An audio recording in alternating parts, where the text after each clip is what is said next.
وہ اس وقت پانی کا مسئلہ، کینال کا مسئلہ، میں وفاقی حکومت کو متوجہ کر رہا ہوں، متنبہ بھی کر رہا ہوں۔ پہلے ہمارے سندھ کی صورتحال خشکسالی کے حوالے سے بہت متاثر ہے، بہت خراب ہے۔ ہماری فصلیں متاثر ہیں، ہمارے علاقے بنجر ہیں، لوگوں کے پاس پینے کے پانی کی سہولت نہیں ہے،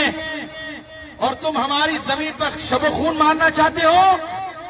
یہ سندھ کی سرزمین ہماری ماں کی حیثیت رکھتی ہے، یہ ہمیں پانی پلاتی ہے، یہ ہمیں فصلیں دیتی ہے، یہ ہمیں کھلاتی ہے پلاتی ہے۔ کسی کو یہ اجازت نہیں دیں گے کہ ہماری سندھ کی سرزمین پر شب و خون مارے۔ اگر ہمیں حق نہیں دیا گیا تو اللہ نے ہمیں اتنی صلاحیت دی ہے کہ ہم اپنا حق چھیننا بھی جانتے ہیں۔ جیسے پورے پاکستان کی صورتحال متاثر ہے، اس میں سندھ کو چھیڑنا، کینال کے مسئلے کو،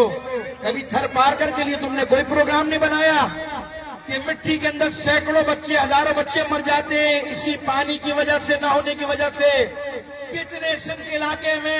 کشمور، کنکوٹ سے لے کے ننگر پار کر تک جاتا ہوں، سفر کرتا ہوں،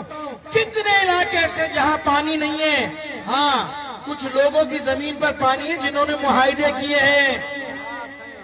جن لوگوں نے معاہدے کیے ان کو کہہ رہا ہوں، اور یہ جو ہماری صوبائی حکومت ہے اس کو بھی متوجہ کر رہا ہوں، اگر تم نے اس پر کوئی ایسا لولی پاپ قوم کو دی، ہمارے سندھ کے لوگوں کو لولی پاپ دینے کی کوشش کی، اور کوئی سیاسی مسئلہ کیا، تو یہی پانی کے کینال کا مسئلہ تمہاری صوبائی حکومت کے تابوت میں آخری کیل بھی ثابت ہوگا۔ اور صورتحال خراب ہے، میں جانتا ہوں پانی کی صورتحال ہے، بس